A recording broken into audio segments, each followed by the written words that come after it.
Welcome back. This video will introduce tidyr and dplyr to you. Moreover, a review of DataFrame will be included. In the following videos, we will be working with DataFrame. Therefore, you should be very familiar with this concept.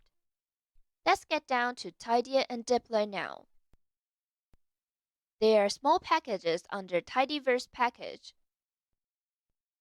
Firstly, tidyr contains functions that can make the dataset tidy. In this series, tidyr functions including fill, drop NA, replace NA, and separate will be introduced to you. As for dplyr, it contains tools to conduct data manipulation. Many popular functions like filter, arrange, select, mutate are contained in this package.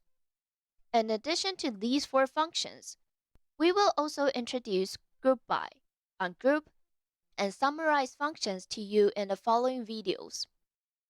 Please be reminded that in order to use the functions of tidyr and dplyr, you must install and load these two packages into your R.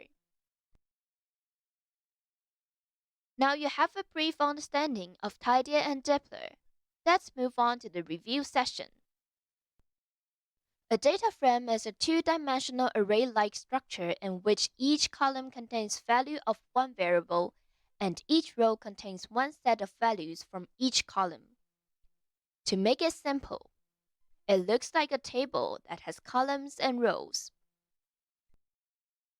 To refresh your memory of how a data frame looks like, suppose that we have three vectors, vec1, vec2, and vec3.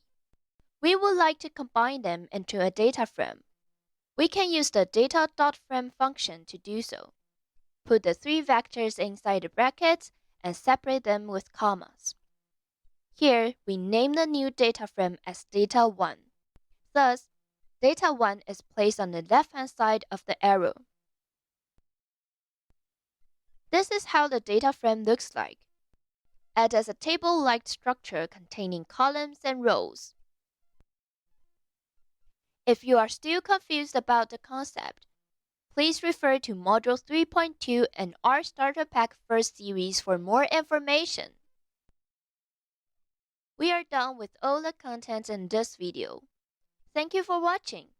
Next video will cover commands for handling missing values. Please get ready and move on to the next module.